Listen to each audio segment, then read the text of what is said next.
जय हिंद मेरे प्यारे साथियों। दोस्तों, कैसे आप सभी लोग? आशा करते हैं सभी लोग अच्छे होंगे, तैयारी कर रहे होंगे यूपी पुलिस कांस्टेबल की। ठीक है, आज भाई बात करेंगे कि किस सब्जेक्ट को कितना टाइम देना चाहिए। मेरा टाइम टेबल क्या था, मैं किस सब्जेक्ट को कितना टाइम देता था, पर डे कितने घंटे पढ़ता था। ठीक है ना, यानी 24 घंटे होते पर डे, आप सभी को पता है कितना घंटा उसमें से पढ़ते थे और कितने महीने तैयारी की, कैसे 2 बार एग्जाम क्वालिफाई किया, सब कुछ आपको बताएंगे। पहली बार में कैसे सिलेक्शन लिया जा सकता है। ठीक है, लास्ट तक देखना, वीडियो बहुत ही अमेजिंग होने वाली है आप लोगों के लिए।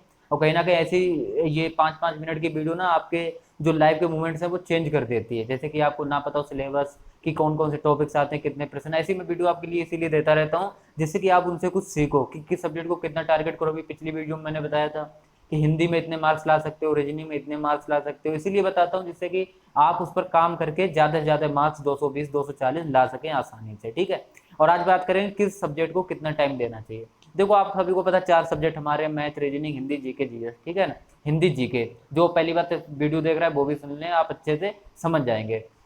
देखो भाई, मैं पहले अपनी बता दूं, 2018 में जब मैंने तैयारी की थी, जनवरी में, मुझे पता है जनवरी में फॉर्म पड़े थे, मैं जनवरी से ही तैयारी किया था। उस समय मेरी एज कुछ तकरीबन ऐसी रही होगी, 19 साल। ठीक है, उसके बाद 2018 में फॉर्म पड़ा था 41,520 का, और उसका जून में एग्जाम भी हो गया। यानी कि जनवरी में फॉर्म पड़ा, पूरा जनवरी आवेदन चला और जून में आपका एग्जाम हो गया, तो लगभग 5-6 महीने मिल गए थे। ठीक है, इतना टाइम हमको मिला। इसके बाद इन 6 महीनों में मैंने कैसे तैयारी की। देखो, इन 6 महीनों में सिंपल बात है, मैंने ऑनलाइन किसी का कोर्स तो लिया नहीं, ये बात मैं पहले भी बता चुका हूँ, अब भी बता रहा हूँ।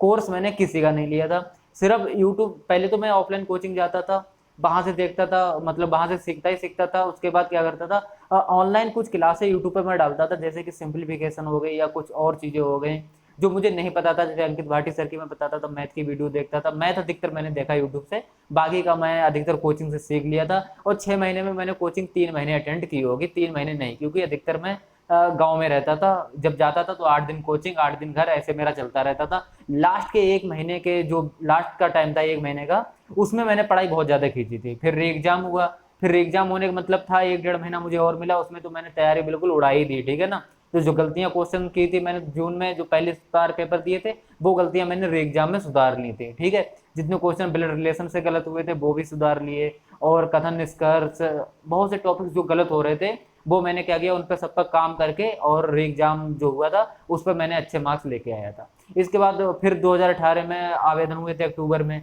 फिर फॉर्म डाला था, उसके लिए कोई तैयारी नहीं की, फिर भी एग्जाम क्वालिफाई किया। सोचो, क्योंकि पिछली तैयारी थी।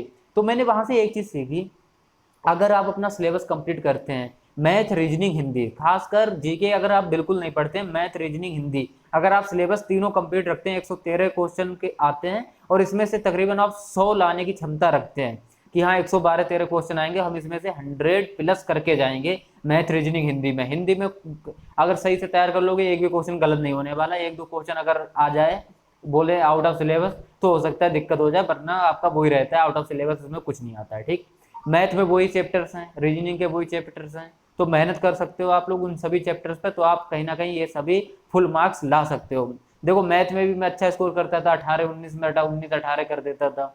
रीजनिंग में भी अच्छा स्कोर होता था। जीके में पहले मेरा भी बहुत खराब होता था स्कोर, अब तो जीके ठीक कर लिए। ठीक है, तो आप कहीं ना कहीं इन तीन चीजों पर अगर सब्जेक्ट ज्यादा टाइम देते हैं और अच्छे कर लेते हो, तो जीके की आपको ज्यादा टेंशन नहीं रहेगी। चाहे जीके आपके फिर 10 क्वेश्चन सही हो पाए, चाहे 15 क्वेश्चन, अगर आप इधर से ही इतना सही कर दोगे, चाहे आप किसी भी कैटेगरी से बिलोंग करते हो, एससी, जनरल, ओबीसी, एसटी, आप कहीं ना कहीं इसमें 100% सफलता पा जाएंगे।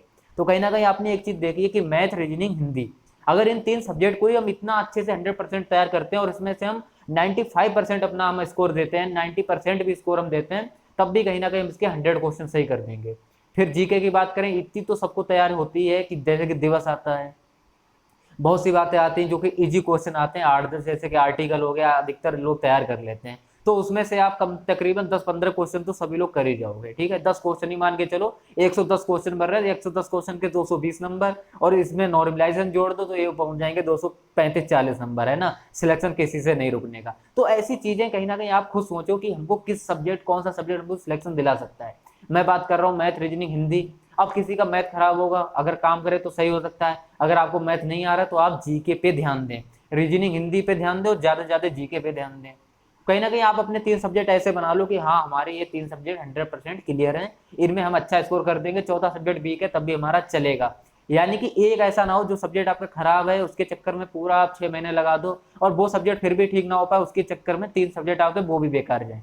समझ रहे हो ना? तो ऐसा ना होना चाहिए। ऐसा इसीलिए मैं कहता हूँ 3 सब्जेक्ट आप पहले कंप्लीट कर लो, चौथा अगर वीक है तो उसको वीक चल जाएगा, उसको 50% भी तैयार कर लोगे फिर भी चल जाएगा। अब उस 50% के चक्कर में अगर आप लोग तैयारी करने बैठ जाओ, बाकी के सब्जेक्ट में भी 50-50 कर पाओ, तब नहीं हो पाएगा सिलेक्शन। ये चीज मान के चलो। तो यानी कि 3 सब्जेक्ट हमको पहले अच्छे से 100% तैयार करने हैं, एक 50 रह जाएगा चलेगा। अगर एक 100 तैयार कर लिया, बाकी के 3 50-50 रह गए, तब नहीं चलेगा। समझ रहे हो ना सिलेक्शन प्रोसेस लेने का? पहली बार में सिलेक्शन ऐसे ही बोल रहा, आप लोग ले सकते हो। अब तो कोर्स चल चुके हैं, आप लोग, आप सभी को पता, अधिकतर आप लोग कोर्स लेते हैं ऑनलाइन, तो कहीं ना कहीं ठीक है, ऑफलाइन कोचिंग जाने की जरूरत नहीं है, ऑनलाइन कोर्स लीजिए। बाकी सेल्फ स्टडी भी ज्यादा से ज्यादा कीजिए। ऐसा नहीं आपने 1 घंटे ऑनलाइन देख लिया बस हो गया। मैथ 1 घंटे अगर आप लोग ऑनलाइन देखते हैं तो 1-1.5 घंटे आपको अपना सेल्फ स्टडी भी देनी पड़ेगी। रीजनिंग की 1 घंटे की क्लास देखते हैं तो कहीं ना कहीं 1 घंटे की आपको अपने पास से भी रिवीजन करना पड़ेगा। हिंदी 1 घंटा पढ़ते तो 1 घंटा आपको खुद पढ़ना पड़ेगा। सब सब्जेक्ट के बारे में 1 घंटा अगर आप लेते हैं तो 1 घंटा आपको समय इधर भी देना पड़ेगा, यानी कि तकरीबन 6 से 8 घंटे आपको देने ही पड़ेंगे। और जब ये समय एग्जाम के नजदीक आ जाए तब तकरीबन वहां पर 10 से 12, 12 से 14 घंटे तक आप लोग स्टडी को टाइम दे सकते हैं, जिससे कि आपका सिलेक्शन आसानी से 100% हो जाए पहली ही बार में। ठीक है, तो यही बस रणनीतियां हैं जो आप लोग अपना के कहीं ना कहीं जॉब पा सकते हो बहुत अच्छे से। ठीक है, वीडियो कैसी लगी जरूर बताना। इस समय आप सोच रहे होंगे सर क्लास क्यों नहीं आ रही, क्लास के बारे में बता दूं।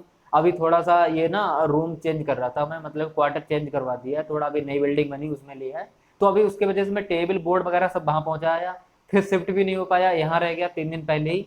तो अब क्या हो रहा है ना, मैं छुट्टी जा रहा है, मेरे थोड़े एग्जाम्स लगे हैं, तकरीबन अब 10-15 दिन मुझे लग रहा है वीडियो आपकी क्लास की नहीं आ पाएगी। छुट्टी से वापस आऊंगा, उसमें सेट होऊंगा दूसरे क्वार्टर में, वहां सेटअप पूरा तैयार करेंगे, उसके बाद आपको क्लास प्रोवाइड पर डे फिर होगी क्लास, फिर एक नहीं पर डे क्लास होगी 2 आपकी, एक सब मतलब 2 सब्जेक्ट की 2 क्लास में पर डे मिला करेंगे, जिससे कि आपका सिलेबस भैया आप कंप्लीट हो जाए। जून से मैं सिलेबस कंप्लीट कराऊंगा, और मुझे जो लगता है मैं आपका अगस्त सितंबर तक आपका सिलेबस पूरा कंप्लीट करा दूंगा। देखो सिलेबस तो मेरे चैनल से पूरा आपका कंप्लीट होगा, टेंशन ना लो, चाहे मैथ हो, चाहे रीजनिंग, चाहे हिंदी, चाहे जीके, सब कुछ कंप्लीट होगा, बस बने रहो इसी तरह। ठीक है, चलते हैं, तब तक के लिए थैंक यू, जय हिंद।